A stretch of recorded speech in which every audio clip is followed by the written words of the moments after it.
Before the world called her the Queen of Lekki Heights, she was mocked for loving a man who earned 15,000 Nigerian nairas a month. The story began not with gold or grandeur, but with the hum of Lagos traffic bleeding into the twilight. The air outside Velvet Flame restaurant smelled of roasted peppers, perfume, and power, the kind that strutted on heels and rolled in black SUVs. Inside the glass-walled dining hall, where violins hummed from hidden speakers and wealthy men laughed over imported wine, a young waiter moved between tables like a ghost trained to serve kings. His name was Daniel Ikechukwu, and though he wore a crisp white shirt and a tired smile, there was something in his eyes that did not belong to servitude. At the corner table by the window sat Amaka Okari, a final-year sociology student whose world had never known excess. She came from a home where breakfast was gratitude and rent was prayer. Her mother still sold wrappers in Balogun Market. Her father's pension came late, and electricity came later. Yet here she was, sitting among friends who lived in estates and spoke of vacations in Dubai as if they were weekend errands. They had come to Velvet Flame for dinner because, as one of them put it, a woman's value increases in the places she can afford to be seen. Amaka smiled politely, though she knew she could afford only the cheapest drink on the menu. She ordered bottled water. The others ordered bottles of French wine that cost more than her tuition. Then Daniel walked to their table. He carried the tray with both hands, head slightly bowed, voice low and steady. "Good evening, Ma. Welcome again." One of Amaka's friends, Chioma, glanced at him with mild irritation. "Waiter, bring ice for the wine. And be quick, I beg." Daniel nodded and left. The girls giggled. "Amaka," another teased, "is this not that your church friend? The one that's always greeting you at the bus stop?" Amaka smiled without flinching. "Yes, that's him." They laughed harder. "You mean to tell us this is the boy you've been hiding from us?" "A waiter." "Not just a waiter," Amaka said calmly. "A good man." The laughter stalled, awkward and thin. Chioma leaned forward. "Babe, you deserve better. You're in university. You're fine. You can have any man.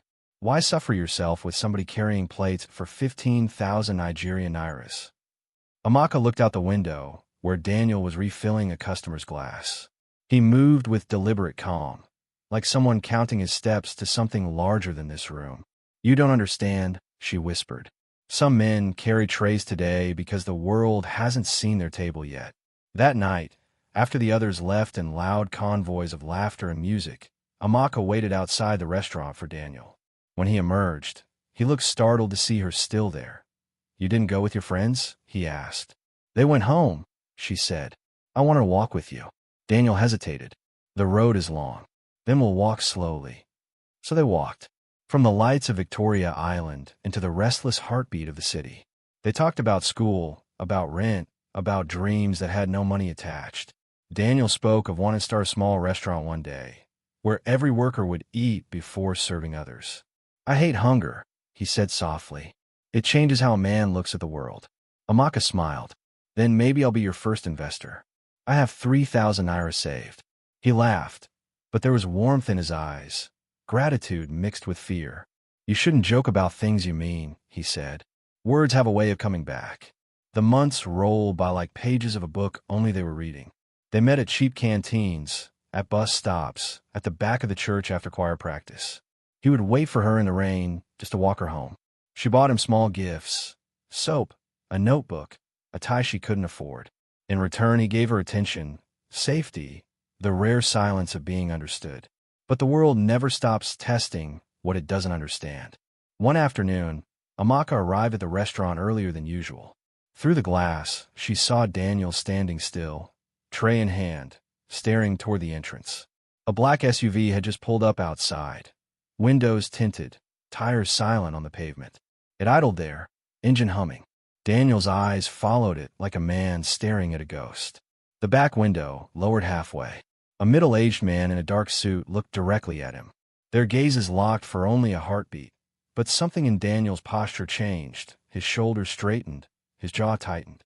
He gave a small nod, almost imperceptible, and the car pulled away. When he turned back, the polite smile was gone, replaced by something unreadable. Amaka watched from her seat, unease tightening in her chest. Later that night, as they walked home, She asked quietly, "Who was in that car?" Daniel hesitated. "Nobody important." "Then why did you look scared?" He smiled faintly. "Because sometimes, Amaka, even nobodies have shadows longer than their names."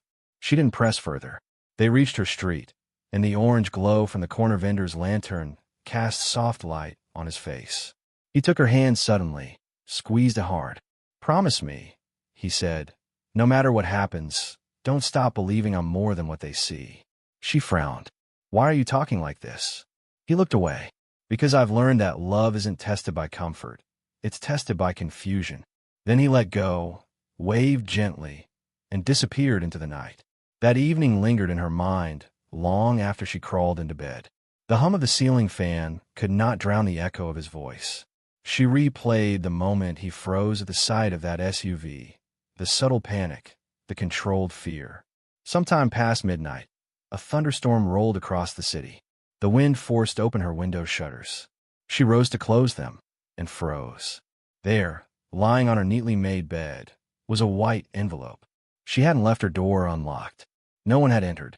She looked around the room, heart hammering. The rain outside masked every sound. She picked up the envelope. It was thick, expensive paper, the kind used for corporate correspondence. Her name wasn't written on it. No return address. Only a faint scent of expensive cologne, foreign, familiar. She tore it open. Inside lay a single business card. Embossed letters, gold crest at the corner. D. Obina Group of Companies. She flipped it over. A handwritten line in ink flowed across the back. "Call when you're ready." She stared at it for a long time, the words burning into her thoughts. The name struck something in her memory. Obina, one of the richest families in Lagos. The name that owned half the city's skyline. The name whispered at every political fundraiser. The same gold crest she'd seen on the SUV hours earlier. A chill crawled through her. Could it be coincidence? Or had that car followed her from the restaurant? She checked the door. Still bolted from inside. Checked the window. Locked. Yet the envelope had appeared on her bed like a message slipped through the cracks of fate itself. She sat down slowly, card trembling in her hand. Her reflection stared back at her in the mirror across the room. Eyes wide, mouth slightly open, heart racing between fear and something far more dangerous, curiosity. She reached for her phone, typed Daniel, then stopped. What could she say? "Did you leave this? Who are you really?" She deleted the draft. Outside, thunder rolled again, long and deep. Somewhere far across the city, another black SUV glided through flooded streets, headlights slicing the rain. Inside sat the same man who had looked at Daniel through tinted glass. In his hand, an identical envelope, this one unsealed. He smiled faintly. "She's found it," he murmured to the driver. Now the story begins. Back in her room, Amaka pressed the card to her chest. Love had always been her act of faith, but tonight it felt like a summons. And for the first time since meeting Daniel, she wondered if the man she loved had been hiding not poverty, but power. As lightning flashed across the sky, her phone lit up on a nightstand with a new message from an unknown number. "Don't call yet. They're watching." She looked out the window. The street was empty, except for the faint outline of a black car idling under the rain. Her story had just crossed its first invisible line. She defended him at every table. But when he needed her most, he disappeared. Friday nights in Lagos were the kind of loud that made the city feel alive and cruel all at once. At Velvet Flame Restaurant, the rich came not just to eat, but to be seen eating. It was where laughter was currency, and gossip was dessert. Every corner smelled of perfume and ambition. Every table was a performance of status. Daniel moved between them with his usual composure. White shirt pressed, tray balanced, smile trained to perfection. To anyone else, he was a shadow in service. To Amaka, seated quietly near the back, he was grace under pressure. She had come early just to see him work, to remind herself that humility could still look beautiful in a city obsessed with gold. But the night had other plans. At table 7, a woman in a sequin gown screamed suddenly, clutching her designer bag to her chest. The restaurant fell silent for a beat, forks suspended midair. "My bracelet," she shouted. "It's gone." The manager rushed over. Guests began murmuring. A waiter had been near her table moments before. "Daniel." He stepped forward, calm but confused. Madam, are you sure? The woman cut him off, eyes blazing. Don't act innocent. You were right here. You think because we give you tips, you can steal from us. Amaka stood, voice trembling. That's not true. He's not that kind of person. All heads turned. Her words echoed too loudly in that rich room. The manager frowned, as if loyalty itself were an offense. Miss, please, let us handle this, he said sharply. But Amaka didn't sit down. She moved closer to Daniel, trembling yet defiant. You all think because someone wears a uniform, he can't have dignity? He didn't steal anything. Daniel looked at her with an expression that mixed gratitude and fear. Amaka, he whispered, please don't. Then came the officers, 2 policemen in rumpled khaki uniforms, their boots squeaking on the polished floor. The manager gestured toward Daniel. That's him. The officer stepped forward. Oya, young man, you'll follow us. Daniel raised both hands calmly. I didn't take anything. Check me. They patted him down roughly. No jewelry. Nothing. Still, the woman's voice rose again. Check his locker. These people hide things. The crowd murmured. Some recorded on their phones. The room smelled of judgment and perfume. Amaka stepped forward again. Stop this, she cried. You have no proof. The officer looked at her with pity. Madam, please respect yourself. Daniel's eyes met hers. A faint smile flickered, not of joy, but of resignation. It's okay, he said softly. Sometimes truth needs silence. Before she could speak again, they handcuffed him. The sound of the metal locking echoed louder than any music that night. As they led him away, Amaka's hands trembled. She reached for him, but the officers pushed her aside. Her friends, watching from another table, whispered nervously. One of them, Chioma, finally stood and pulled her back. Amaka, stop embarrassing yourself, she hissed. He's a waiter. If he didn't do it, they'll let him go. Don't destroy your name for him. But Amaka wasn't listening. She ran after them to the door, her heart pounding. The rain outside had started again. Lagos rain, heavy and unapologetic. The policeman shoved Daniel into their van. He turned one last time and said, Don't believe everything you see. Then the door slammed. The van disappeared into the darkness. Amaka stood there, soaked, her shoes sinking into puddles. The restaurant lights glowed behind her, warm and distant, like a world she no longer belonged to. Inside, people had already resumed their meals. Laughter returned to fill the space where her defense had fallen. By morning, gossip had done what truth could not. The story spread faster than rainwater through gutters. The waiter stole from a customer. The student girl defended him. Maybe they planned it together. At the restaurant, workers whispered when she passed by. The manager avoided her gaze. She tried to explain, but explanations have no power when judgment has already chosen its victim. Her phone buzzed constantly with calls from her mother. When she finally answered, the voice on the other end was sharp, weary. Amaka, I warned you. Poor boys bring poor problems. Now see what has happened. Mama, he didn't do it, she whispered. Then where is he? The silence that followed was heavier than scolding. By Monday, the scandal reached her internship supervisor. She had been shortlisted for a media placement with a top firm in Lekki, a position that could change her life. But when she walked into the office that morning, everyone avoided her eyes. The HR manager called her aside. Amaka, I'm sorry, she said with rehearsed sympathy. We're reconsidering your application. The company has to protect its image. Amaka's throat tightened. Because of a rumor? The woman sighed. It's not about rumor. It's about association. The words stung deeper than insult. She walked out without a sound, tears blurring the hallway. Outside, the city looked different now, brighter for everyone else, darker for her. Days passed. Daniel didn't call. No messages. No visits. No trace. She returned to Velvet Flame one evening hoping to see him, to hear that he had been released, but the restaurant manager simply said, he resigned, left without notice. Resigned. That one word twisted like a blade. She walked aimlessly through the streets afterward, her umbrella breaking under the wind. The rain came harder, as if mocking her persistence. At a bus stop, she sat on the edge of the bench, watching people rush into shelter while she remained under the storm. Her reflection in the puddle looked foreign, a girl stripped of dignity and certainty. She replayed their last moments in her mind. The way he smiled through handcuffs. The way he said, "Don't believe everything you see." Maybe he was protecting her. Maybe he was guilty. Maybe the truth was somewhere between both, hidden, waiting. Night descended with the smell of wet dust and exhaust fumes. She finally made it home, drenched and shivering.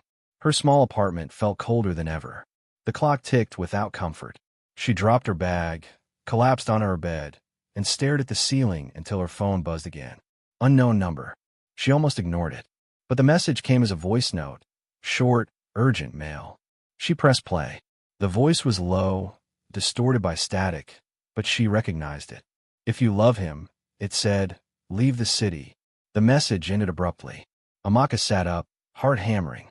She replayed it 3 times. The voice, Daniel's, was unmistakable, but the warning made no sense. Leave the city? From what? From who? She looked out the window. Lagos was still awake, restless as ever. Cars hissing through puddles, generators humming, laughter spilling from bars. But to her, it felt like the whole city had turned against her. For the first time since she'd met Daniel, she felt something colder than fear, the suspicion that love might not save her this time. She tried to call the number back. It rang once, then went dead. Her phone buzzed again. Another message, just a text this time. "Don't look for me. Don't tell anyone we spoke." She stared at it until the letters blurred. Then she shut off her phone, pulled the blanket over her head, and cried silently into the darkness. The rain started again outside. Heavy, endless, merciless. In that sound, she thought she could hear footsteps. But when she looked out through the curtains, the street was empty, except for the faint shadow of a man standing under a flickering streetlight, his face hidden, his gaze fixed on her window. When she blinked, he was gone. That evening, Amaka's phone lit up once more with a final voice message. This time, it wasn't Daniel's voice. It was someone older, colder. "You don't know who he really is," the voice said. "And if you stay in Lagos, you'll learn it the hard way." The message ended with static, and then silence. Amaka clutched the phone to her chest, shivering. Somewhere deep inside her, she realized the truth. Daniel hadn't just disappeared. He'd been erased. He vanished. Rumors didn't. And all she had left was loyalty she couldn't explain. When the door of the shared apartment clicked shut behind her for the last time, Amaka felt a weight in the air, thick with regret, tinged with fear. The once bright walls of her dorm had become mirrors of doubt. Her roommates whispered when she passed, their laughter trailing like a sting. She had left the building with nothing but a suitcase and the memory of a man whose smile still touched her dreams. She moved into a hostel on the edge of the city, cracked brick, rusted security door, flickering fluorescent light that buzzed like an apology. The front desk asked for extra security fee, though the gates never locked properly.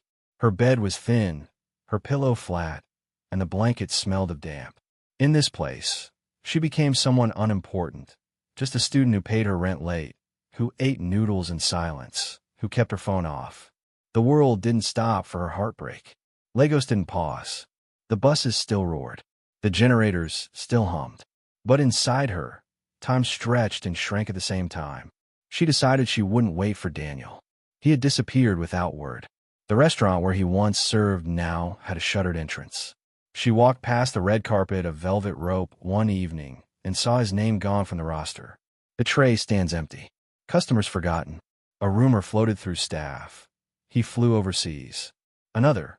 They sacked him when the tape went viral. Amaka asked and found no truth. Only silence. She took odd jobs, tutoring first-year students in sociology and English. The same subject she believed would free her. She sat in the basement of the hostel, scribbling notes on a board, hiding how her hands shook. She told them that dreams weren't guaranteed, but dedication might buy a door. Meanwhile, her debt grew. The rent remained unpaid. Her mother's calls stopped. Amaka held the phone once, wanting to tell her that the waiter she stayed with was gone. But she'd already lost the words. One afternoon, in a small cafe near the railway tracks, she stirred her iced coffee too many times. The jacket he always left behind, folded on the chair next to her one rainy night, still reminded her of something unresolved. She asked the barista about it. He shrugged. He never returned for it. Said he'd pick it up later. She found a folded page in one of the jacket's pockets. A journal page, scrawled words. Power in silence is louder than noise. Her heart hammered. She held the page close. Outside, beyond the rain-spattered window, the skyline of Lagos glowed, a forest of lights, tall and indifferent. She stepped outside into the downpour, soaked to the bone. Under a single street lamp, she clutched that jacket against her chest like a confession. The lamplight carved sharp shadows across her face. Her eyes glistened with unshed tears. The city pulsed around her, the honks, the water rushing into drains, people hurrying past her soaked form. She had no umbrella. She didn't move. She simply stood, letting the rain erase the edges of the jacket. Let the storm test her loyalty. Because what was loyalty when a man she had trusted vanished? Was it foolish? Or was it true strength? In the hostel room that night, she stared at the ceiling as if it might offer answers. Instead, it watched her quietly. She reached for her phone and checked her bank account. Her tuition fund dwindled to nothing. Her rent was overdue 3 weeks. She closed the app. A ping on her screen startled her. She opened her uncle's laptop. He had left it for her to fix a software glitch. On the desktop, a new folder name caught her eye. D. Obina, Corporate Holdings. She froze. Obina. The name echoed in corners of her memory. On glossy magazine covers. On luxury cars. On the lips of MDA wives and whispers of the Obina family. She opened the folder. Inside were PDFs, Excel sheets, corporate charts. Shares, subsidiaries, property addresses. One line read, DBO, Sundered Trust, Lagos Mainland 2024. She drew a sharp breath. For the first time, she realized the waiter she loved might not have been who she thought. The thought spun. Did he hide his last name? His past? Was his humility an act or a choice? If he was Obina, then what had happened to the waiter job? What was he running from or toward? Sleep left her. She rose at dawn and walked the hostel balcony, foggy with condensation. Below, the city woke. Men and women in uniform, in suits, in slippers shuffled by. She remembered Daniel's voice once. I hate hunger. It changes how a man looks at the world. She wondered if hunger had changed him, or if the hunger had been behind his silence all along. Weeks passed. She cut out her social life. The wealthy friends stopped texting. We miss you. One wrote once. She didn't reply. She didn't have energy for pretense anymore. She watched them from her laptop screen. Polo shirts, brunches, beach selfies. She scrolled past them, feeling both smaller and stronger. She had no apartment, no car, no label, but she still had her belief. The rumor mill turned monstrous. Someone posted a short video of Daniel in his apron, tray balanced, and behind him a blurred sign, Obina Holdings. Comments soared, rich kid playing waiter, family shame, elite betrayal. Amaka didn't watch the comments. She turned off notifications. She kept the journal page in her folder, under her bed. Nothing changed outward, but inside, her compass did. On one rainy evening, as she crossed the narrow road to the hostel, a car with tinted windows slowed beside her. A man leaned out. He dropped a business card on the wet pavement. Tell him we see you, he said, leaving before she picked it up. The card had the same gold crest as the one she would find later, but she folded it and dropped it in the gutter. She refused contact. One night she sat on the hostel roof, the city lights a galaxy beneath her. The wind pulled at her wrapper. In her hand lay the jacket and journal page. She spoke aloud to the empty air. I trusted you, when no one else did. The rain began, like an echo. She didn't cry. She just watched droplets roll down the page. Then came the message. A ping on her phone. She expected spam. Instead, it was an audio file from an unknown number.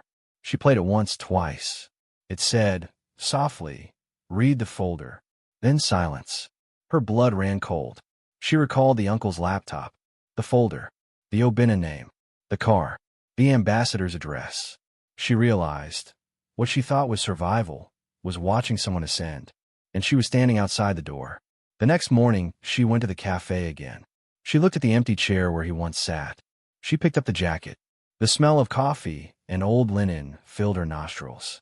She folded the jacket, zipped it into a plastic cover. She stood, leaving the chair empty. Walking out, She faced the station corridor. The city moved around her.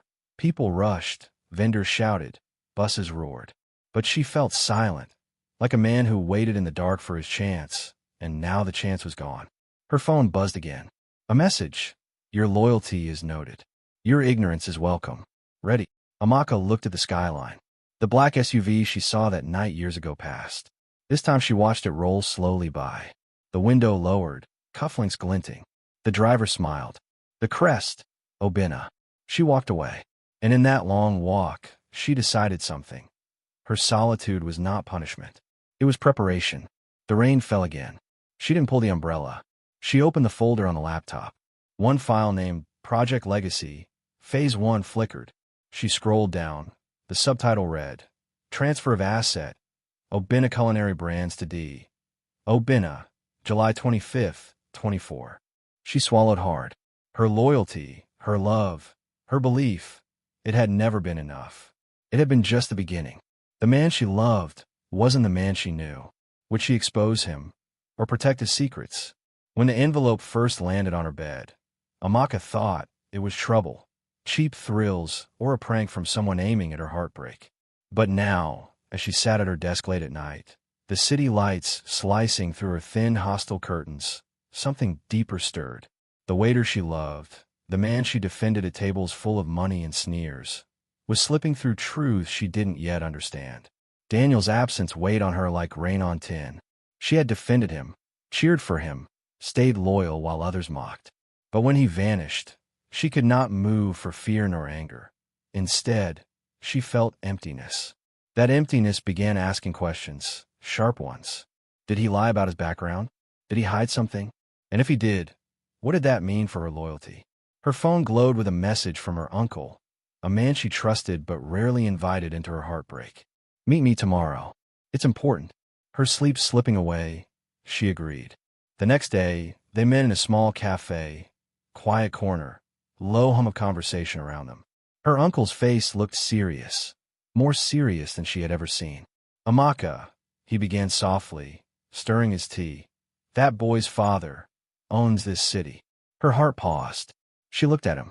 What do you mean? He leaned in. I mean, the man you loved might carry a name you never knew.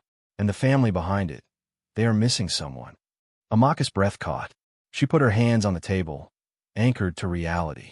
Missing someone, his father, disappeared. Assets frozen for years. Rumors he fled abroad. Something you must know before you decide. The cafe's air turned sharp. She pressed her lips tight. All that loyalty she had felt shifted in under a second. Not into hatred, but into confusion. She asked quietly, Why are you telling me this now? Her uncle sighed. Because you need to decide whether you're marrying a dream or a danger. That word, danger, echoed in her mind. The waiter she loved now hung between two identities, the one she knew and the one she had yet to meet. That night she sat at her laptop. The public records were open, the cursor blinking. She typed D, Obina, Lagos Holdings, and the results poured in. A powerful business empire, Obina Holdings, under the letter D for Daniel. Billing hundreds of properties, empire of restaurants and real estate. The name Obina linked to tycoons, the kind of family backgrounds whispered in society pages. Her body froze. Had all those years of walking with him, laughing with him, dreaming with him been built on hidden truths? If he lied, was he unworthy of her loyalty? Or was he protecting her from something dangerous? Her mind raced. She closed the laptop, cleaned up, but she couldn't sleep. The cafe jacket, the umbrella night, the SUVs, all now pointed to a secret she had once ignored. The next morning, she visited a private investigator recommended by her uncle. He had steel eyes behind smoky glasses. His office was small, files bulging. The city's noise dimmed behind closed doors. I need facts, Amaka said, voice quiet but firm. I need to know who Daniel really is. The investigator looked at her calmly. Secrets like these don't stay buried anymore, he replied. You either open them or they open you. He slid a thin folder across. These are the initial documents, corporate records, hidden trusts, a company listed under Daniel Obina. His father's name on board minutes. A missing person file. And one thing more, an assurance clause dated 2 years ago. In the event of disappearance, heir shall assume leadership. Amaka's breath caught. The chair slipped under her. She closed her eyes. The paper cut sharp. She looked at the investigator. So he lied. He shrugged. He hid. Maybe he protected. The lies may be for your sake. Or his. She left his office with the folder under her arm like a burden. Outside, the wind kicked up. She sensed watchers in the sky, helpless, exposed. On her way back, she passed the restaurant. Through the shuttered front, she saw the tray stand stacked, uniforms folded on a shelf inside. A paper taped to the door read, "Closed for refurbishment." She pressed her hand to the glass. The emptiness inside echoed her own. Her loyalty had brought her here. Her idealism had brought her here. But now she didn't know who she was loyal to. And if the man she trusted wasn't the waiter she adored, what did that mean for her courage? In her hostel room later, she laid out the folder on her bed. The words and numbers stare back. She touched the journal page she found earlier, the one that said, "Power in silence is louder than noise." She ran her finger over the ink. Maybe applied now. Maybe she had wielded silence, thinking it meant trust. But the wrong kind of silence could be a prison. She looked out the window. City lights blur by rain. She thought of Daniel's whispered words under the street lamp. "Promise me, no matter what happens, you'll never doubt who I am." She had promised. The promise trembled. She closed the curtains. Lay down. The faces of her friends, those who left her when he disappeared, hovered like ghosts. Her mother's words, "Poor boys bring poor problems." That phrase repeated like a taunt. But tonight, she realized maybe the problem wasn't poverty. Maybe the problem was knowing nothing. Morning came too early. The phone buzzed. Another message. She opened it. A photo. Daniel, standing tall in a boardroom. Sharp suit.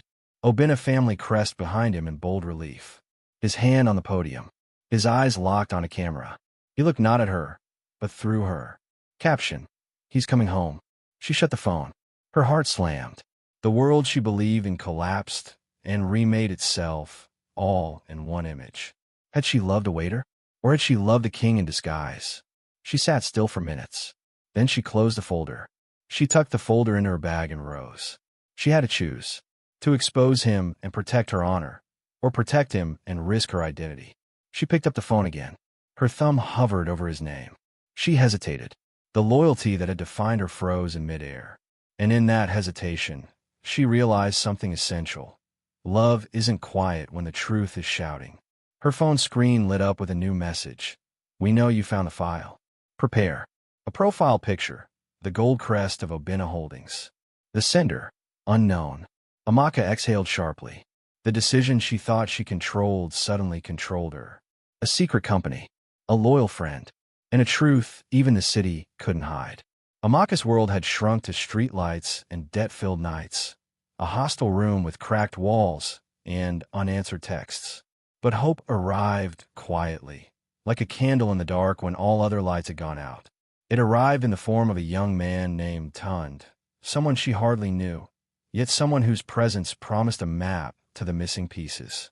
Tund had been Daniel's childhood friend, someone who waved goodbye when Daniel boarded the bus to Lagos for the first time to work in a restaurant, someone who remembered Daniel's jokes, his dreams of a kitchen one day, and the gold bracelet he wore even then. Now, Tund sat across from Amaka in a tiny flat stacked with cables, computer screens, and the stale smell of instant noodles and ambition. "I'm a clerk," Tund said softly, pushing up his glasses. "Obina Corporation. Not high tier, but I see things. I carry files. I read names. Daniel's last name isn't a Kachukwu. It's Obina." Amaka stared. The word echoed around the room like a drumbeat. Obina, a surname she'd heard in passing. One she had associated with luxury, towers, dinners she could never afford. Not with the waiter, she walked home after nights of suya.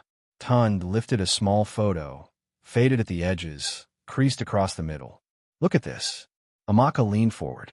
In the photo was a young boy, Daniel as a child, standing between a distinguished couple. The woman wore a lace dress. The man wore a suit that cost more than Amaka's annual tuition. On the child's wrist, a faint glint of a bracelet. Her breath caught. That bracelet, her memory of it, her belief in it. He was the youngest of the Obina children once. Tund continued. But something happened. His father disappeared after a hostile takeover. The company split. Assets frozen. The family hushed it down. The kid, Daniel, he stayed undercover. Amaka's heart hammered. All the moments they shared, the train nights, the bus stops, the hunger, they hadn't been because he lacked name or status. Maybe they had been because he was hiding something far bigger. Why tell me this now? Amaka asked, voice trembling. Because your love gave him cover, Tun said. He stayed a waiter because no one looked twice. But now he has to step into his name. The candles flickered, throwing shadows on the walls. The screens held spreadsheets, property listings, trust documents, names such as Obina Holdings, D, Obina Trust, Legacy Division. And there, at the bottom corner, Daniel Obina as a beneficiary. Amaka picked up a sheet. Her stomach turned. The numbers were vast. Her dreams of modest meals and small restaurants felt smaller now, and the world felt bigger than she was ready to see. You have to decide, Tun said quietly. Protect his secret or expose his truth. Because either route will change you both. That night, her phone didn't buzz. It lay silent. She sat on her hostel bed, the photo in one hand, the bracelet in the other. Outside the window, rain pattered like applause for someone she didn't yet know. She turned off the lights and tried to sleep. For a moment, she dreamt of Daniel serving trays in a mansion, waiter uniforms changed to suits, and guests applauding him. Then the dream shifted, Daniel handing a key to her and saying, "It's ours now." Morning came with gray skies and doubt. She didn't see Daniel all day. His number rang 3 times at 8 p.m., but she stared at it without answering. At 9:15 p.m. it buzzed again. Amaka, can we meet tomorrow? I need you to see something. Her pulse raced. She answered anyway. Where? At the usual place. Midnight. Parking lot behind the old warehouse. She ended the call, hands shaking. All night she rehearsed what she might say. I didn't sign up for secrets. I didn't sign up for airships. I signed up for loyalty. But the truth had changed the game. At midnight, she reached the dim lot. Rusting metal sheets, broken lights, puddles reflecting street lamps. She walked toward the single garage unit at the back. The door was closed. She heard engines. She held the photo in one hand, the bracelet still on her wrist like a promise. The door opened. Light flooded the space. There stood the black SUV, its body gleaming even under the poor lighting. On the bonnet was the gold crest of Obina Holdings. Her breath caught. Daniel stepped out of the shadows. He was wearing a suit, crisp, dark, expensive. The waiter uniform was gone. His hair cut neat. He looked at her, eyes serious. That car is mine, he said softly. But if they find out I have you, they'll use you. Amaka's heart seized. The man she loved revealed his truth, not through words, but through steel and money and warning. He did not reach for her. He did not pull her close. He didn't ask for her to understand. He asked for her to wait. She swallowed her fear. How long? She asked quietly. He didn't answer. He just looked away, into the darkness. She sensed the depth of what he carried. His silence, his secret, his burden. In that moment, Amaka realized something. Love was no longer the simple paths of student dates and shared suya. It had become a corridor filled with mirrors, each reflection requiring more strength than the last. She stepped into the garage anyway. The SUV's doors gaped like a throne. She touched the leather interior, the table where governance would one day happen. She saw her own reflection in the polished side panel. Modest dress, wet hair from rain, bracelet shining under garage light. She paused. Daniel watched her. You didn't run, he said. I told you I had nothing. And you didn't run. She looked at him. I didn't run because I believed. He nodded slowly. Now you must decide if you can stay with the truth, both of us included. She looked again at the crest. The house split between what was visible and what was hidden. She felt a wave of pride and fear. Pride for knowing someone who carried more than he let on. Fear for the price. She turned to leave. Daniel followed. The garage door closed behind them. Rain pounded, mingling with her heartbeat. She stepped in her car, her paid-for old hatchback, and drove off into the night. The Obina crest faded in the rearview mirror, but not from her mind. Her phone lit up. A new message. You were seen. Choose a side. The sender, unknown. And somewhere inside the city, the word Obina moved again. She stayed with the waiter. And now she walked alongside a tycoon they never saw coming. The morning light found Lagos waking sluggishly. The heavy air felt electric, as though the ground itself expected change. As Amaka stepped out of her modest hatchback and approached the towering glass building bearing the name Obina Corporation, she paused for a long moment in the shadow of its steel and mirror facade. Behind her lay cracked hostile walls, cold dinners of noodles, anxious phone calls to her mother, and nights under flickering street lamps clutching a jacket that didn't belong.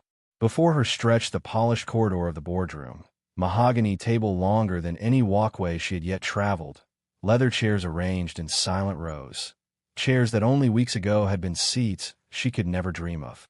Daniel stood beside her, not the waiter who balanced trays and blinked politely at guests, not the man whose gloves bore grease from late shifts. In his crisp dark suit, tie knotted sharp, fingernails trimmed, he carried the aura of someone born to command. Though, until recently, no one but Amaka knew it. As she watched, he offered her a visitor badge. Obina Corporation, executive guest, Amaka Okuri. The badge glinted under the lights. She slipped the lanyard around her neck, her pulse quickening. You earned your place, Daniel told her quietly. His eyes held the same steady calm she had seen in the restaurant, but now they held a hint of steel. She nodded, swallowed hard, walked through the giant oak doors with him. The boardroom greeted her with a hush. Not silence exactly. It was the sort of restraint forced by newness, the kind of silence made when rules are changing. She took a shaky breath and walked to the head of the table, where the senior executives already sat behind laptops, phones silent, gazes curious. The crest of Obina Corporation loomed on the wall, massive gold letters with sunlight reflecting off edges. It seemed to declare, power resides here. Amaka stood, steadying herself. She looked at the executives. Good-looking men in linen CEO fits, women in designer suits, legs crossed, heels clicking in anticipation. The kind of people who never served dinner. They sat above the trays. She swallowed again. Her dress was simple but elegant. Her shoes polished black but not expensive. On her wrist, the gold bracelet caught the light and flashed. It felt heavy now with meaning. Daniel cleared his throat. Ladies and gentlemen, I wish to introduce Amaka Okuri. She has stood by me while I chased a vision that most dismissed. His voice carried exactly what humility doesn't sound like. Respect. Authority. She has believed when doubt was louder than applause. And today, I invite her to stand beside me as we rebuild the future of Obina Corporation. A wave of quiet approval rippled. The eldest man at the table, Mr. Obina Sr., silver hair, sharp jaw, decades of deals etched in his face, sat motionless then nodded, tapping a pen. Welcome, Ms. Okuri. We look forward to working with you. The others murmured. Applause followed. It sounded polite, but real. The long table felt smaller now, as if her presence filled the space. After the meeting, staff escorted them onto the balcony overlooking the city. The glass walls refracted sunlight, tall towers around them looking like rods of ambition. Daniel stood beside her, hands clasped behind his back. Amaka looked out, the skyline shimmering with possibility. She reached up and touched her bracelet. It gleamed like a promise. She looked at him. You see them? Daniel asked. All those floors, those windows, they're ours now. Her lips parted. Ours. He nodded. They were built on my name. Now I'll build on yours. The moment felt dizzy. The city below her felt both familiar and foreign. The buses she used to flag, the storefronts where she bought noodles, they were still there, but farther away than yesterday. Her phone buzzed. Notifications turned on for the first time in weeks. Messages poured in. Friends who had mocked her were now quiet. Acquaintances she barely remembered sent congratulations. Her old WhatsApp group changed its description from final year fun to Okuri Obina's circle. She ignored it all. She watched the city, watched the badge, watched the new horizon. Later in the afternoon, an official press release went live on Obina Corporation's website and social feed, effective immediately. Daniel Obina is appointed interim president of Obina Corporation. Ms. Amaka Okuri joins senior leadership team. Clickbait headlines followed within hours. Waiter to president. Unexpected pairing rocks Lagos elite. Girl next door joins board. Her name trended in tweets and commentaries. The phone would not stop. Her heart would not still. That night, Daniel offered her a ride home, his car. She climbed into the black sedan with tinted windows and the Obina crest on the door. The leather seats curved around her, as though they'd been waiting for someone like her. The door shut with a weight she had never heard. They rolled out into the streets of Lekiaja, lights rushing past like applause. A security detail followed at a discreet distance. The driver's mirror caught them. Amaka felt the movement of power, quiet but unstoppable. They arrived at a gala, a crystal chandelier event, white carpets, champagne glasses, where both friends and enemies gathered. Her former university social circle stood across the room, dresses glittering, cocktails raised. Some faces looked familiar. Others looked at her with new eyes, some with envy, some with fear. She walked in with Daniel, badges pinned, shoulders upright. The bracelet glinted under the lights. Someone took a photo. She felt in her bones. They're watching. On the balcony of the venue, with the city lights below, Daniel placed his arm lightly behind her back. Not close, but protective. She looked at him and asked, "Will they accept you now?" He smiled softly. "It's not about acceptance. It's about reclamation." She nodded. The city spread out beneath them, tower lights blinking like stars. In her reflection on the glass wall behind them, she saw herself twice. One image in the gala dress, badge covering her heart, and another image behind it, a girl from a hostel room, wrist aching from hunger and hope. The two merged. She inhaled deeply and lifted her head as though she had dropped it for too long. Still, somewhere between the boardroom and gala lights, something flickered, a shadow of tension. Rival businesses had started making moves. Consultants suddenly appeared. Emails leaked. Her phone received encrypted contacts. While the world praised their ascent, the undercurrent of threat began to pull at her edges. That very night, as they left the gala, a masked figure perched on a balcony across the street from the building. He aimed his phone, took one photo, Daniel and Amaka exiting. Badges visible, Obina crest behind them. Speed dialed. Sent. Within minutes, the image arrived on Amaka's phone. "We saw you." There was no name, no number, only the crest, only the threat. Amaka's breath hitched. She pressed the phone to her chest. The gala lights remained behind her, the car waiting. Daniel glanced at her in the rearview mirror. "You saw it?" he asked quietly. She nodded. "Yes." He closed his eyes briefly. "Then you know we started. But they're already moving." She clenched her fists. The bracelet felt hot against her skin. She turned to face the window, watching the skyline blur. The city no longer felt like a prize. It felt like a stage. She thought about her friends who mocked her, the nights tutoring strangers, the hostel bed, the jacket in the cafe. She thought about the moment she promised loyalty, standing beneath a street lamp in rain. That girl had walked here. But this woman, badge pinned, boardroom accessed, would walk further. The car weaved through traffic, security lights dim, the night cool. She looked at Daniel. "What happens next?" He glanced at her. "We keep climbing. We don't stop. Because someone believed while others doubted." She placed her hand on his. "And I believe you."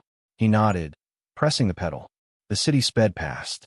The tall towers slid by like notes in a symphony. They arrived at her street. She stepped out. The driver opened the door. As she walked toward her front gate, she felt eyes watching, from windows, from reflections, from hidden cameras. She worried not for herself, but for what they had become. Inside her room, once the hostel bed, now a suitcase on the floor, she sat on the edge. She pulled off her shoes and reached for the bracelet. She turned it around again. It fit her wrist differently now, smaller in appearance, but heavier in meaning. Her phone pinged again. Another message. She opened it. The image, Daniel's father's mansion gate. Massive letters spelled Obina Estates. Caption, Phase 2. They are watching. Her heart thundered. She looked at the image, then at the bracelet. She exhaled slowly. The climb was not the end. It was part of the path. The path would demand more than she had given before.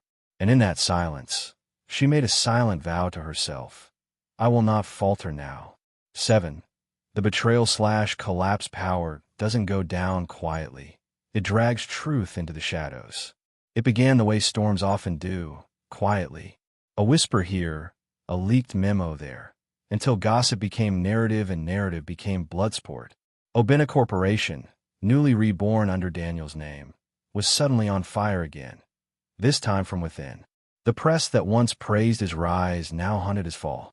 Ex-waiter or corporate puppet? The headline screamed. Who really runs Obina Corporation? Others were worse. The waiter's woman, from loyalty to luxury. Amaka stared at her phone screen until her vision blurred. Her photo, taken at a gala just days ago, was splashed across blogs with cruel captions.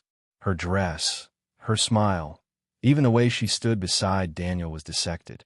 They called her the gold digger from a ghetto. They dug up her school records, her late rent receipts, her mother's old market stall. Daniel told her not to look, but how do you ignore the world when the world is screaming your name? At first, she thought it was a smear campaign from jealous competitors. But the precision of the attacks made her realize something darker. Someone inside wanted them gone. The first knife came through the media. The second came through the board. 3 executives who had voted in Daniel's favor suddenly changed their stance. They claimed his appointment was illegal, that he had used insider information, that his credentials were falsified, that the Obina heir had forged his father's signature on a transfer document. When Daniel confronted them, they smiled politely and asked for proof of legitimacy. He knew what they were doing. They were stalling, buying time, feeding the press. By the next morning, an anonymous witness surfaced, claiming Daniel had laundered money through shell companies and funded street operations to silence dissent. The story spread faster than the truth could breathe. Amaka's inbox filled with threats. Confess, or we leak the rest. At the corporate headquarters, Daniel's nameplate was removed temporarily, pending review. Employees who once greeted him with "Good morning, sir," now whispered behind his back. The security guards saluted slower. The board's legal counsel refused his calls. Amaka stood by him through it all, attending meetings, handling press inquiries, pretending strength she didn't feel. But behind closed doors, she saw the toll it took. Daniel's eyes darkened. He stopped sleeping. He stopped eating. He spent long nights pacing in his office, papers spread across the table, muttering names. They want the empire, he told her one evening. They couldn't take it from my father, so they'll destroy it through me. She placed a hand on his shoulder. Then fight back. He turned to her, exhausted. You think power is about fighting? It's about surviving the accusations that come when you win. Then came the night the city held its breath. Daniel's personal assistant, a loyal man named Chitty, who had been with the family for years, was found unconscious by his car door outside the office parking lot. His phone was missing. His laptop gone. CCTV footage conveniently corrupted. When Amaka arrived, the place was crawling with police. Daniel was nowhere to be found. Where is he? She asked. No one answered. She tried calling. No response. Texting. No delivery. For 2 days, she didn't sleep. She checked every hospital, every police station. The papers were merciless. Obina heir missing amid fraud probe. Some called it suicide. Others said escape. By the 48th hour, her hope began to fray. At dawn on the 3rd day, Daniel finally returned. He looked different, face drawn, eyes bloodshot, jaw tight. He didn't explain where he'd been, only that he'd been warned. They have people inside, he said. People who would rather see this name rot than rise again. Amaka watched him, unsure what to believe anymore. His hands trembled slightly as he poured himself water. He wouldn't meet her gaze. She wanted to ask everything. Where he'd gone, what he'd seen, but his silence felt like a wall she wasn't ready to climb. Instead, she whispered, Do you still trust me? He looked up sharply. Why would you ask that? Because the world thinks I'm the reason you're falling. Daniel exhaled. Then let them think. We know better.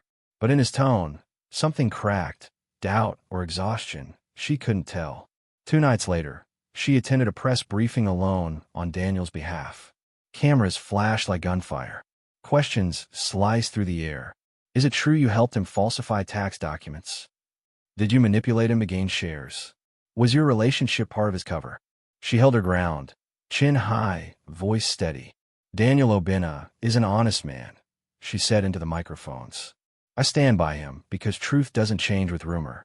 The crowd erupted, half applause, half laughter.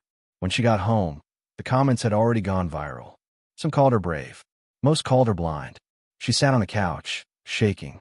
She thought of all the sacrifices, her name, her peace, her family's dignity. For what? A love she couldn't even define anymore. Was it loyalty or leverage? Her phone buzzed again. A message from an unknown number. A single word. Leave. That night, Daniel disappeared again. The office was silent, his car missing. No one knew where he'd gone, not even Tund. The police called it a routine investigation, but Amaka's instincts told her otherwise.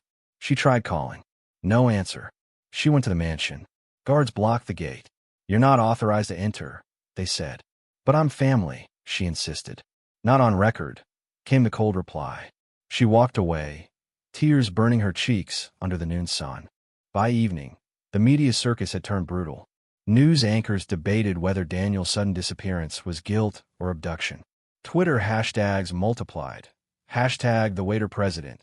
Hashtag corporate lease. Hashtag Obina scandal. The next morning, someone leaked Daniel's private chat logs. Messages to investors, meeting notes, voice recordings twisted out of context. Among them, her name appeared twice. Each time, the words were cut to sound incriminating. The tabloids ran with it. Heir's mistress manipulated board decisions. Her mother called, crying, "Amaka, please come home. This city will eat you alive." But Amaka couldn't. Not yet. Not when truth was still hiding somewhere under all the lies. Then, one night, the power went out in her apartment. The generator failed. The rain poured again, always rain, as if Lagos itself wept for her. She sat by the window, lightning flashing across her reflection. Her phone vibrated once. An unknown call, no caller ID. She hesitated, then answered. A voice, low, male, deliberate, spoke through static. "Amaka." Her pulse quickened. "Who is this?" The voice ignored the question. "They have the documents." "What documents?" "The ones that prove everything. Your father-in-law's death," the voice paused, breathing heavy, "was ruled murder." She froze. "Who are you?" But the line went dead. The room fell silent except for the rain hitting the roof. Her hand shook as she stared at the phone screen, the last word echoing in her ears. Murder. She turned toward the mirror, her reflection pale under the lightning flash. For the first time, she realized what Daniel's warning had truly meant. Power didn't go down quietly. It went down dragging everyone who tried to touch it. Amaka stepped toward the window. Across the street, a black SUV idled with its headlights off. The same crest, Obina, faintly visible on its grille. She whispered into the storm, "What did you get us into, Daniel?" No answer came. Only thunder. And somewhere in the city, a new headline was already printing. Obina's scandal deepens. Murder files resurface. They called him a thief. She walked out in silence, but something inside them both broke. The world had begun to shift in colors Amaka no longer recognized. The press lights didn't warm her. They burned. The suits in the boardroom no longer greeted her. They whispered behind lips. Something between power and collapse was unraveling with loud silence. It started the morning the board meeting adjourned with no applause. Daniel stood before the marble podium inside his father's own company headquarters, face drawn and hands clenched. Executives in dark ties sat behind him like vultures in a congregation. The chairman cleared his throat. Effective immediately, Mr. Daniel Obina is hereby declared unfit to lead in an executive capacity due to unresolved investigations and operational instability. The board hereby appoints an interim committee. The words echoed long after the gavel fell. Amaka sat in the front row, badge still around her neck, though the title once bore hope now felt like a noose. Her fingers tightened around the edge of her chair. The announcement made something inside her crack. Not the proud boast of reclaiming skyscrapers or crowns, but a quiet fracture of belief. After the meeting, the lobby filled with flashbulbs. Reporters shoved microphones in her face. "What will you do now, Ms. Okari? Are you loyal to him or to the board? Did you profit from the scandal?" Her badge hung limp. Her voice stuck in her throat. She stepped away before answering. Her reflection in the marble walls looked proud, but inside she fell hollow. As she walked out, she caught Daniel in the rear glass doors. His suit jacket was unbuttoned. His tie was loose. His eyes hollow. She wanted to reach him. Instead, she turned away. He did not follow. That afternoon, the press conference was scheduled, not to defend, but to dismantle. The company called a public clarification and used it to unveil Amaka's past. Photos of her hostel room, screenshots of chats, allegations of misusing corporate funds, accusations of being the gold digger who used the waiter for shares. Video clips of her defending Daniel at the restaurant were edited to suggest collusion. One still image of her wrist, her bracelet, was magnified, red circled back to the act of taking advantage. The world she had warmed herself with turned icy. Amaka sat behind the glass wall of the press holding room, the microphone labeled Amaka Okari for comment. She stared at the swirling cups of water in front of her, the background image of the Obina crest looming large. Each question felt like a slap. Ms. Okari, are you guilty of assisting fraud?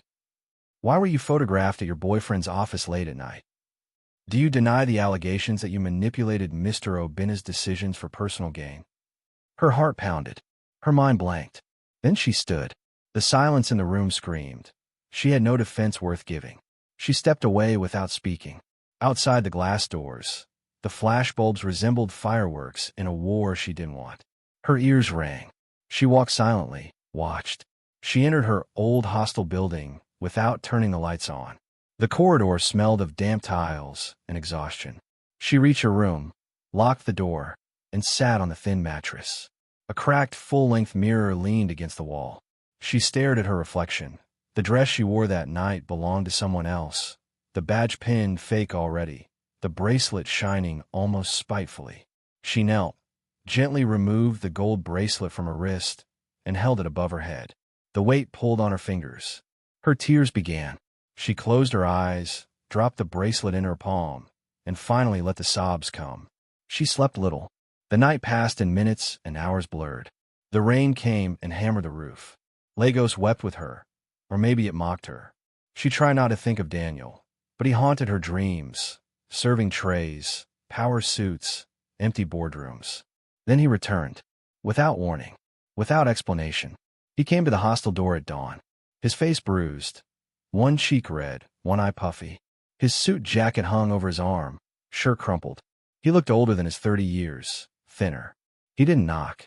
He leaned against the frame. "I'll fix this, alone," he said quietly, voice rough. Amaka sat frozen. She didn't move. She didn't cry again. Something inside her hardened. "Don't do this by yourself," she answered. "Not without you." Daniel's face softened, but only for a moment. Then he shook his head. "I have to. For you. For us."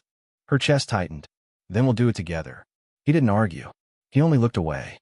The rain outside pounded. The hostel room felt small again. That evening she received an envelope slid under her door. No name, no address, just an official, standard envelope. Inside, a USB drive. Printed label, Project Obina, confirm files. She plugged it in. Myriad images flashed. Daniel's father, Mr. Dolphin Obina, or so it read, alive and smiling, a yacht party last month. Papers indicating a withdrawal of death certificate. Internal memos reclassifying his status. The date stamp, 6 weeks prior. She stared, heart pounding. He wasn't dead. He was hidden, for reasons she still didn't know. But the truth she had defended, loved, trusted, was built on erasure. Amaka pressed the USB to her chest. Her loyalty had been real, but so had the risk. She closed her eyes, saw the cracked mirror again, the bracelet in her palm. She picked up her phone, typed, "Daniel, call," then deleted it. She looked out the rain-streaked window. Somewhere in Lagos someone was smiling behind cameras. Behind a mansion. Behind power. She realized that the climb wasn't the bind. The fall wasn't the lesson. The real danger was losing yourself in the shadow of someone's empire. And as the rain broke around her, she decided she would not disappear quietly. She held the USB tight. A new message arrived. "Check the vault. They know you found the files." Her reflection in the window showed the city lights behind her, flickering, watching, waiting. The city forgot his name. One photo brought it back.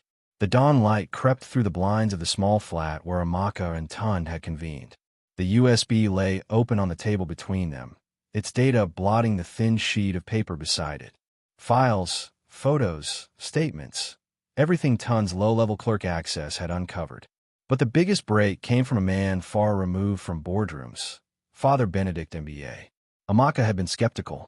A retired priest living in a small village church, in failing health, his mission long forgotten by the city. Tun found him after months of searching dusty archives and making quiet calls. The priest agreed to meet them beneath an old neem tree, the church behind him in twilight, peeling plaster and simple wooden doors. Father Benedict sat in his chair, cane at his side, eyes clouded but bright with memory. He held a set of photos in his hand. "These," he said, voice gentle, "are the truth they try to bury." Amaka and Daniel leaned in. Among the images was one clearly dated, June 13th, 2004. It showed a couple, Mr. Dolphin Obinna and a slender woman in ivory lace. Between them stood a baby wearing a small gold bracelet. On the registration board behind them, the words Obinna Ikari Wedding were printed. Amaka felt the air leave her lungs. The baby's wrist glinted in the sun. She remembered that bracelet. Father Benedict nodded. "That is your father's bracelet, child. He slipped it on you when you were born. You never lost it." Daniel's voice broke slightly. "You mean this was legal?" The priest nodded again. "Signed, witnessed. The late chairman himself gave his vow. I documented it. Same records they claim were lost. I kept them." Tund pulled the folder closer, scanned copies of the marriage register, baptism records of the baby, handwritten signatures, faded seals. The folder also included documents showing Dolphin Obinna had filed his own disappearance after a hostile takeover attempt. He staged the death certificate to protect the family lineage. Amaka stared at the documents. The world she had believed in, husbands, waiters, promises, shifted under her feet. She remembered the black SUV, the ghost of Daniel's identity, the nights she waited. The man she loved was not pretending. He was hidden. Daniel placed his hand softly on hers. "You trusted me when no one else did," he whispered. "Will you still trust me now?" She looked at him. "I trusted you because you were real to me. Whatever you are, I'll still trust you." The priest leaned forward, clearing his throat. "You will need more than these photos. You will need witnesses, baptismal records, corporate minutes. You will need truth that holds in a court of brand names and shareholders." Amaka nodded slowly. The journey wasn't over. It had just changed. As they packed the files into Tun's laptop, alerts began to buzz. The corporate lawyers had received fragments of the same documents earlier, silent signals of a storm. The media sensed it too. By the time they emerged from the church courtyard, their world looked different. "Media is about to break," Tund whispered. "We must act carefully." They decided to go to Mr. Agu, the lawyer. He greeted them in his office, papers strewn, coffee cups cold. He looked tired but alive. When Amaka laid down the documents, his eyebrows rose. "So this is what you found?" he asked. "Yes," Daniel replied. "We have the proof. The marriage, the disappearance, the hidden will. Everything they claim is buried, actually alive." Mr. Aga leaned back. "This is major. If what you say is true, then this entire corporate structure is built on a lie." He opened a file labeled Obinna Estate. Hidden Assets 2003-2024. He paused on a subfolder. D. Obinna Succession, Draft 2005. His father's death certificate is a fake. His interim presidency is built on missing links. If we go public now, we risk everything. Amaka's heart pounded. The risk. The truth. The climb. The fall. Mr. Aga looked at her. "Are you ready?" She sat straight. "Yes." The next morning, at dawn, the media broke the headline. The real owner of the city resurfaces. Obinna heir found alive. TV reporters stood at the Obinna headquarters. News vans parked blinking their satellite dishes. The social feeds exploded. Hashtag Obinna Legacy. Hashtag Hidden Heir. Hashtag Daniel Obinna Rises. Amaka watched it on her phone, the glow against her face pale in the early light. Her phone rang, nonstop. Messages from strangers, friends, family. Some congratulated. Others threatened. But for the first time, her world included possibility instead of only loss. At a cafe, she met Daniel quietly.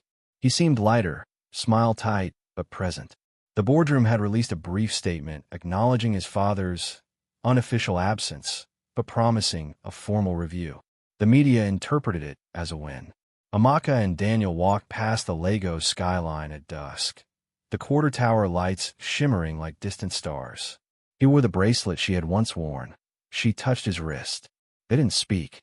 They didn't need to. "Thank you," he said quietly, "for staying." She nodded.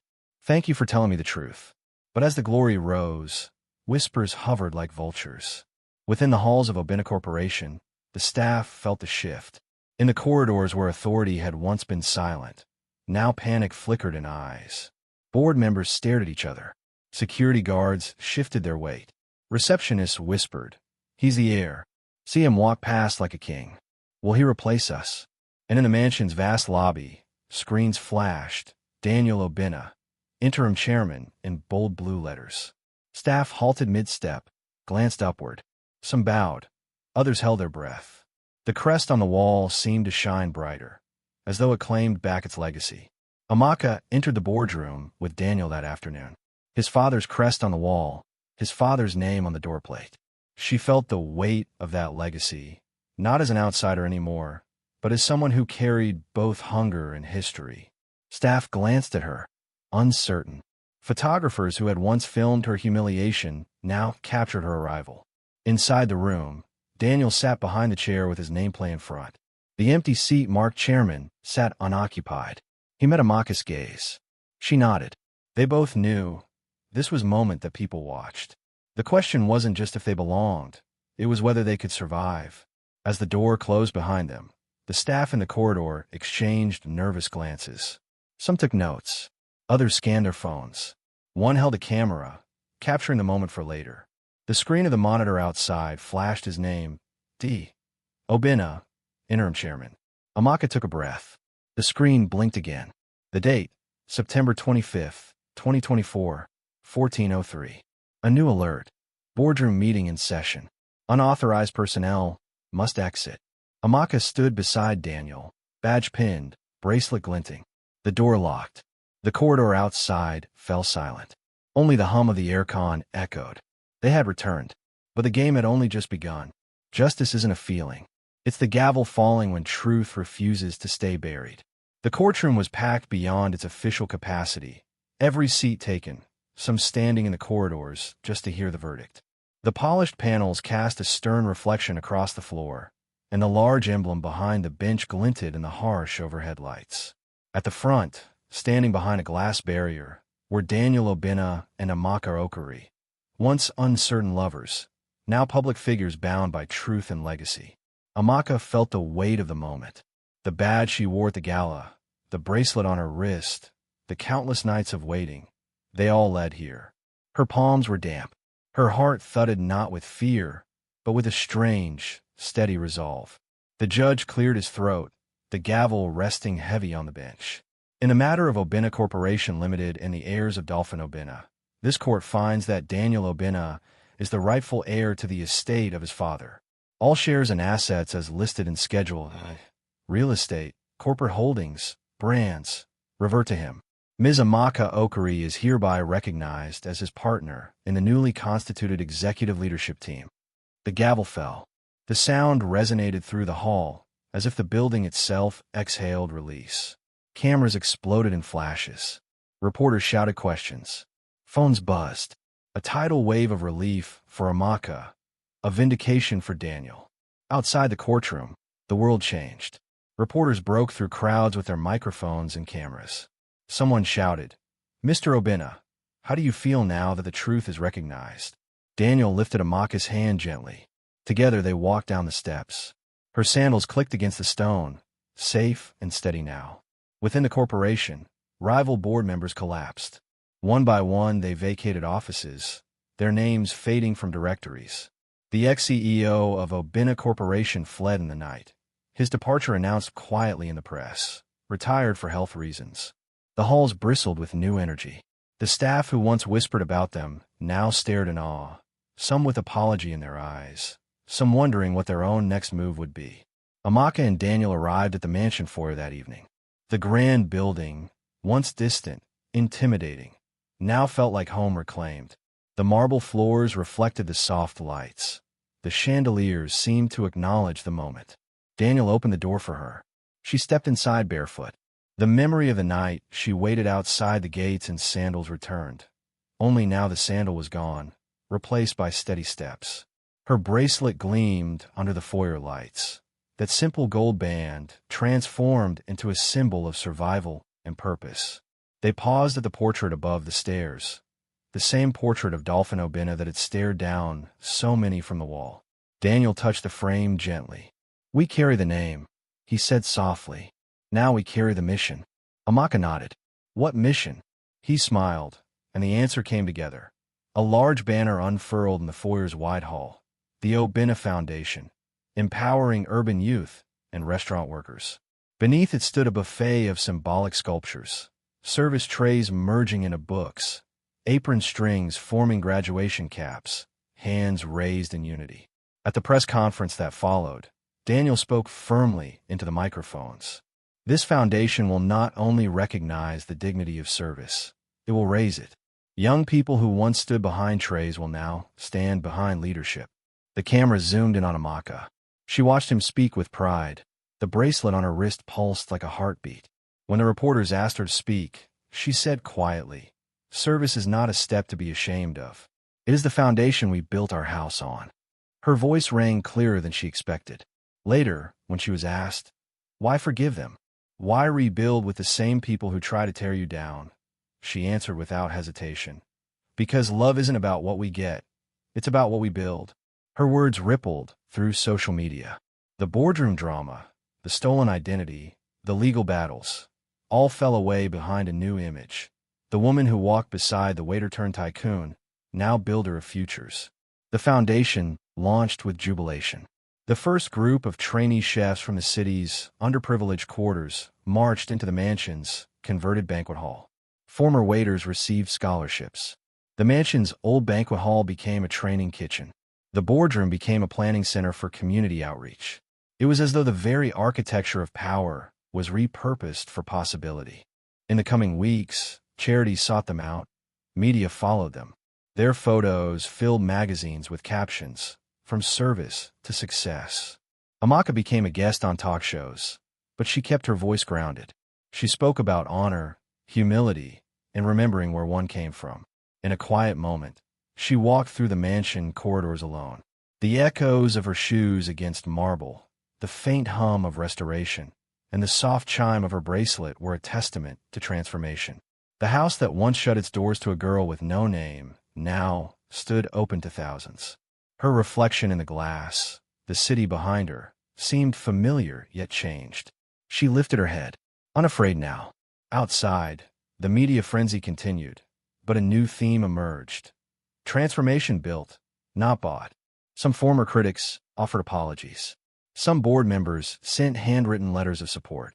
The public sympathy had shifted from pity to respect. The story was no longer about scandal, but about redemption. Still, at night, Amaka lay awake, the mansion silent around her, her bracelet heavy on her wrist. The climb had been dramatic, the victory public. But the new task, the rebuild, whispered of deeper battles. The foundation seemed a beacon, but building something meaningful was harder than taking a shot. Leadership meant more than titles. It meant responsibility, sacrifices, and sometimes walking barefoot where others wore crowns. She closed her eyes and allowed herself a simple thought. "We are here." They laughed at his uniform. Now he wears the city on his wrist, and she builds its future.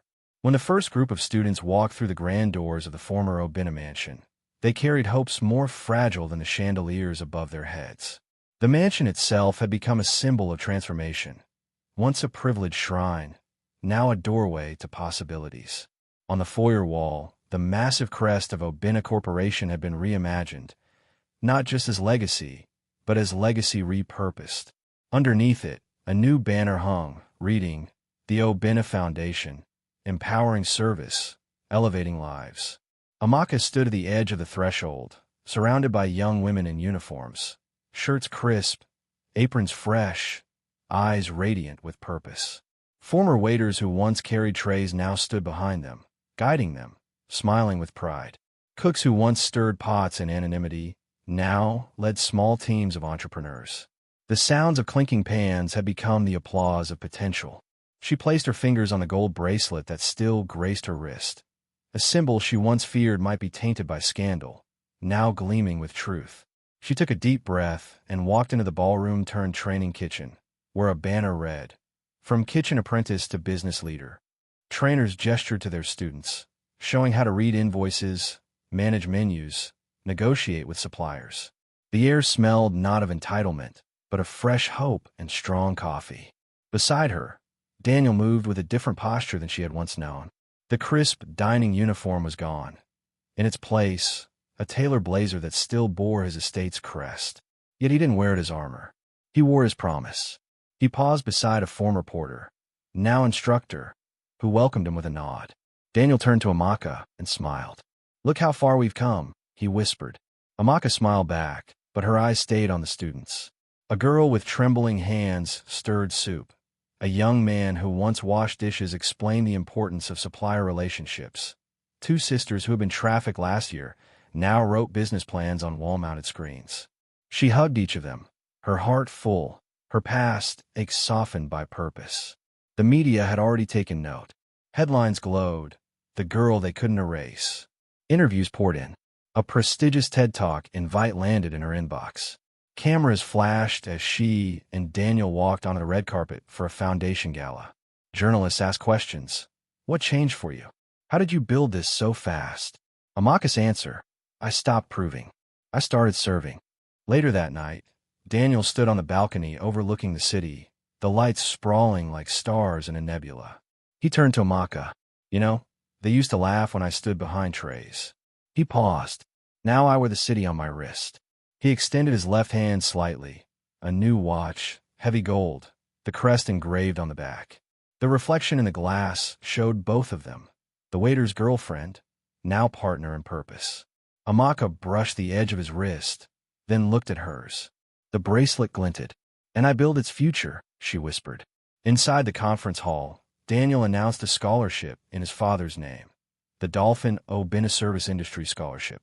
It would fund training for restaurant workers, pay for their studies in business administration, and mentor them into leadership roles, for every worker who once stood behind trays and hope. The applause echoed.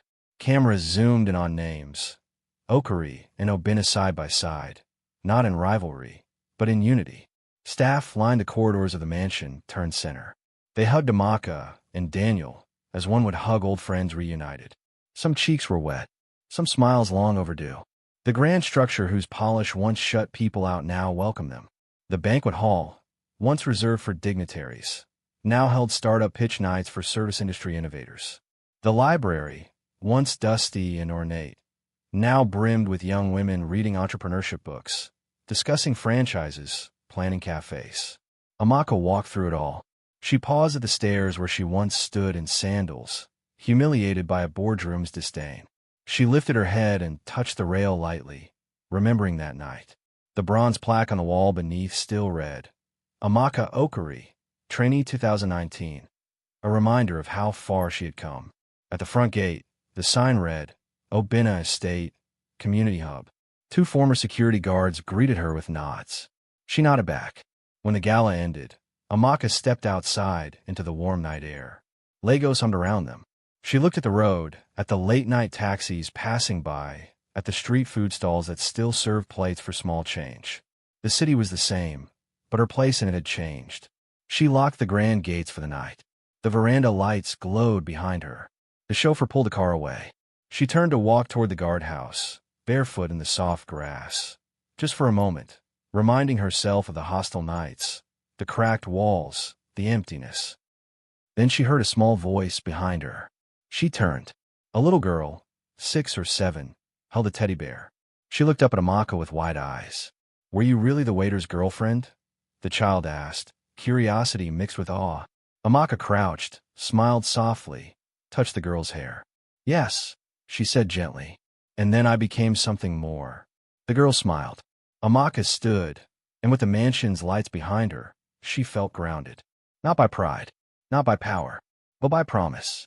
In the quiet of the night, the city behind her exhaled. The journey from service to legacy stood alive in the mansion's stone.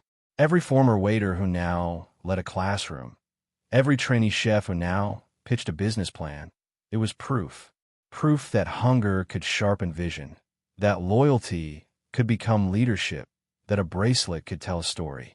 She looked at the skyline again, the stars hidden by city lights, but present nonetheless.